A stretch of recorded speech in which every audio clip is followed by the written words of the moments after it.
Hey guys, welcome back to the channel. It's spoiler week. We have a ton of spoilers. We had some spoilers revealed during the recent article that was dropped, being aspects and shadows. And then there's a lot of content creators that also got some spoilers. So I'm going to go ahead and review each of the cards that have been spoiled and just give you my initial thoughts and my initial reaction. So let's just go ahead and get started. We have tons of cards to go through. But we look at First Light. This is a space unit. It costs 7 vigilance and villainy. Has 4 attack, 7 defense, and this is a rare. It has grit, so each other friendly non-leader gains grit. It itself has grit, and then it also has the new keyword smuggle, which you pay 7. Make sure you have to have a vigilance and villainy aspect, and you deal 4 damage to a friendly unit. This is actually the very first card that I think I've seen that has the smuggle cost is the exact same amount to play. Looking at this card, I actually kind of like it. First of all, it itself gets grit, and then you can get other non-leader units also gain grit. So this actually is a very good card. Obviously, it has to be strong for a 7 cost. The idea that your other units get grit, that means they actually get more powerful when they attack. So that allows you to potentially swing the tide if we have a bunch of hurt or injured units. So running this like with a Tarkin or even Grand Inquisitor, where you want to damage your character so they can ready up and go in and swing again. This might be a good way to help get some damage in. I like the card. I'm curious how good it's going to be. Right now, I would say it has a decent chance to be seen in the meta. The only concern I have is that 7 cost. A lot of the games, because of aggro type games, you probably finish around resource 7 most of the time, especially with your double aggro decks like Bobas, Sabines, Leias. I don't even know if you get past 7 resource turns. Excuse me, 7 resources. But we'll see what happens. All right. The next vigilance card that was spoiled was Gentle Giant. This is a ground unit. It costs 6 resources. Again, it's vigilance and hero. There's 2 attack, 8 defense, and this is actually a common card. So this also gets grit. Wookiees are cool because they're supposed to be tanky. So the more damage you do, the more damage they're going to be doing.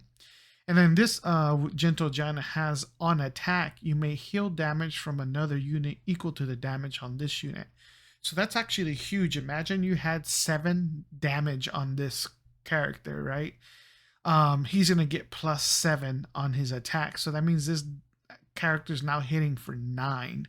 And then you could heal another of your characters, let's say a character that didn't have grit, and you'll heal it for 7. So potentially could heal a whole character back to full. And the cool thing about it is this is another unit, right? So that means that you can heal ground or space, which I think is pretty cool. In terms of cost, again, the 6 cost, it seems a little bit expensive, but it does have a powerful effect with grit and on attack.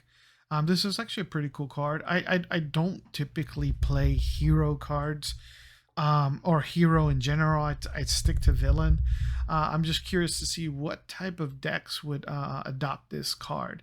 If you guys have any thoughts of what deck would want Gentle Giant, let me know in the comments. I'll appreciate it. The next one we got spoiled was Clan Challengers. This is a ground unit. Is cost 5, and this is just an aggression. So that means hero and villain can both play this card. It's a 3 attack with a 6 defense, and this is a common card. It has raid 3, so raid 3 means when it's attacking, it gets +3 attack, 0 defense. While this unit is upgraded, it gains overwhelm, which attacking the enemy unit deal excess damage to an opponent's base. For a 5 cost, a 3/5, it's actually pretty good. Actually, when you really think about it, if you're using this to attack, this is really a 6/6 for a 5, which is pretty good. And then you throw an upgrade on him, and he gets the clan challengers gets overwhelmed. So imagine you put a gun, 3-1 gun, or three light fallen lightsaber, right? They would be a 6-6, and then when you attack, you're going to be a 9-6. And imagine if you were attacking something like Guido, who only has 1 health, or a Death Star Stormtrooper, you're going to be bleeding 8 into the base, which is, I think, very, very powerful. I love the overwhelm keyword. I like to see, I like that overwhelm is being printed on more cards. For the most part, again, we have the Mandalorian Trooper cards. Some of the other spoiled cards we had interact with Mandalorian. There's also cards that currently react with the Trooper trait. So all in all, this is a solid card. I'm interested. It seems like red is going to be more of the, or aggression is going to be more of the upgrade style type Mandalorian ground units, whereas some of the blue or yellow might be focusing on bounties and so forth. I'm just curious to see how this works with some of the other cards. The next card we have, it's Ketsu Onyo. It's a 2-cost ground unit. It says aggression hero traits here. It's a 3 attack, 2 defense, has Saboteur. This is an uncommon, and with this unit deals combat damage to a base. You may defeat an upgrade that costs 2 or less. So we know that this set is going to be focusing on a lot of upgrades. So I think this coming as a 2 drop, with meaning you can drop it turn 1 and it has 3 attack, 2 defense, is pretty solid. I think having Saboteur this early on is actually really good. So if you're running a red deck, a red hero deck, and you're going against Boba, sometimes they drop those ground unit that gives it a shield. Well, because this guy is a Saboteur, he can break through the shields and you can, kill that unit.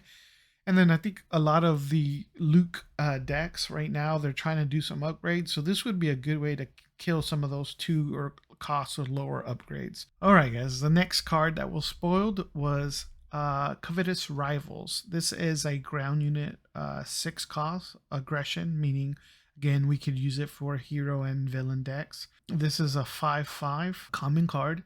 This has grit, and then when played or on attack, you may deal 2 damage to a unit with a bounty. So this is a kind of, think of a bit of how Darth Vader's deployed action works. You can go ahead and attack something else, and then you can also do 2 damage to another unit. Same idea behind this card.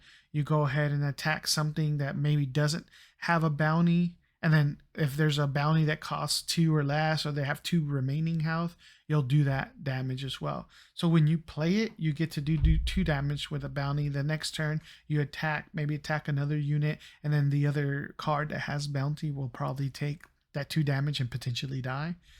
It's a great way to split some damage against your opponent. I do like the grit. I like how grit is being introduced more into this set. I think, again, if we think about grit, villains like Tarkin, Grand Inquisitor, I think these type of cards are going to be a lot of fun with Grand Inquisitor. The next card, Clone Deserter. This is a 1-cost ground unit that has the command and heroism aspects. It's a 2/3. He has Restore 1, so when he attacks, you can heal 1 from your base. He has Bounty, draw a card.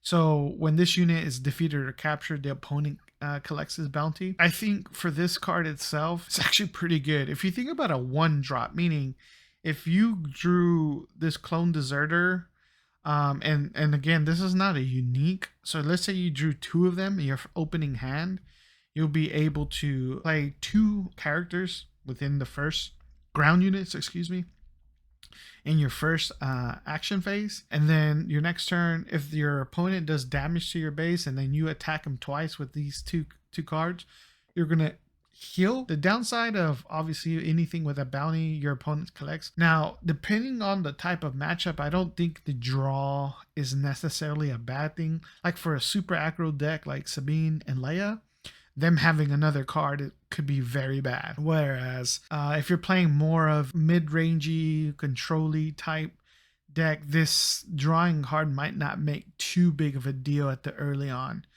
Granted, I probably will only drop 1 if needed, or to help fill out a board. you fill out your board state, maybe then I would drop it, or turn one. I don't think I would try to use this at any other turn, but having restore 1 and 2, 3, I think is very, very good. I'm curious how good he will be in more of a sealed type environment versus a constructed environment. Let me know your thoughts. Next spoiler we have is Reputable Hunter. This is a 3-cost ground unit.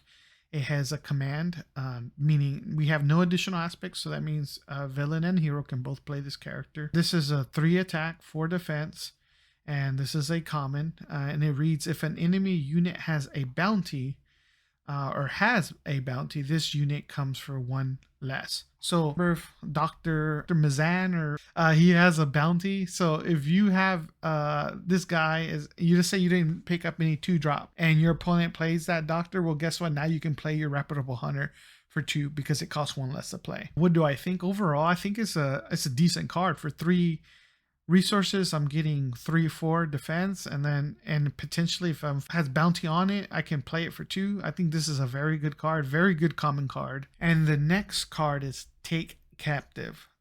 This is an event, 3-cost event command, meaning there's no additional aspects, so hero and villain can use this card. It reads, a friendly unit captures an enemy non-leader unit in the same arena. Put the captured card face down under that unit until that unit leaves play. Again, this is just capturing the new mechanic introduced in this set. It's a 3-cost. I don't think, other than capturing any long leaders, I don't think, again, when you capture something, you gain that, you can get bounty. But capture is a way to temporarily stall your opponent. I'm curious to see how consistent or how often we'll be using these type of cards with the set 2 comes out. But I think cards like Wayday are better because you just remove them off the board completely, where this is kind of like put on hold.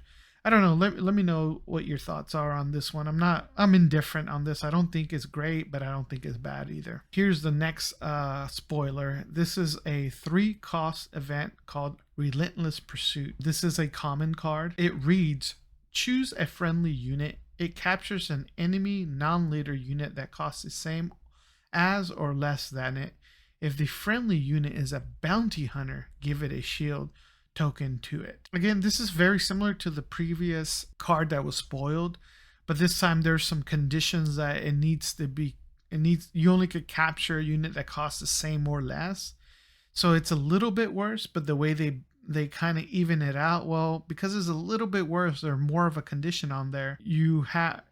If you have a bounty hunter, you get a shield. So that's actually a really good thing, because now if, let's say, you use this card without, and you didn't have a bounty hunter, you couldn't get the shield, your opponent can just attack your unit and it kills it, then it can free up the captured card. Whereas this one, when you play it and you do have a bounty hunter, opponent can't simply just attack your unit and to get their capture card back. No, they actually have a shield, so the shield absorbs all the damage, so it can extend that play a little bit longer. I like this card more than the previous card because of getting the shield, but again, it's super conditional, so it depends on how the meta is. If there's going to be a lot of capturing, this card is a must. Okay, the next spoiler is L337 or Leet. This is a 2-cost ground event. It is a cunning and heroism aspects. It's a 2/2. This is an uncommon, and it says, when played, you may rescue a captured card. If you don't, give a shield token to this unit. It also has the keyword smuggle for 4 costs and then paying the same aspects. If this card is a resource, you may play her with her smuggle cost. Replace her with the top card of your deck. So again, smuggle, typically on average, when you do have to smuggle it, you pay 2 more, so it costs a little bit more resources to play the smuggled event. I think for a 2 cost, if you play it, rescue a capture card, I think it's pretty good. I don't have any issues with 2/2, but I do like the ability that it says you may rescue a capture card. If you don't, give a shield. So you can drop this card. Let's say this is your 2-drop. There's nothing to rescue. You just give yourself a shield. And I think shields early on in the game, especially for hero, are very powerful because it extends the life of the characters more. I don't have any issues with this, except for the smuggle cost. I don't see. It seems expensive. I don't see why you would ever use the smuggle cost, unless like one of your strong cards got captured, then yeah, you want to use a smuggle ability to get that character ground unit back. And the last spoiler from the article is Ma Kolinki. I don't know if I said that right. If I did it, I'm sorry. Let me know how you pronounce this one in the comments. This is a one cost events cunning event. This says return a friendly non-leader underworld unit to its owner's hand. If you do, deal 3 damage to unit. So this one is again one cost, and it's almost like waylaid, but this is actually very conditional. So for it being a one cost, you can return a card back to the owner's hand, and you can do 3 damage to a unit. Super good. It's actually really powerful for it being a 1-drop, but the where it brings it back to kind of back to earth is that you have to return a friendly non-leader underworld unit to its owner's hand.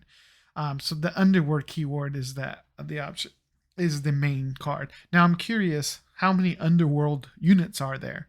You know, even with the new set, let's say if we only have a handful of units, I don't see how helpful this card would be if we only have a handful of underworld units. Now, as additional sets start coming out, we have a lot more underworld units. Imagine building a Jabba leader if he ever comes out, and your whole deck is underworld, then yes, I think this card would be necessary. Hey guys, so what do you guys think of all the spoilers that we got today? Let me know in the comments. Let me see what your thoughts are. Did I get a card wrong? Did you think a card's going to be better? Let me know in the comments. If you disagree completely with me, let me know in the comments. If you're new to the channel, go ahead and comment, like, and subscribe. I'm a brand new content creator focusing on Star Wars Unlimited, Disney's Lorcana, and LSS Flesh and Blood. Stay tuned for more videos and appreciate your time.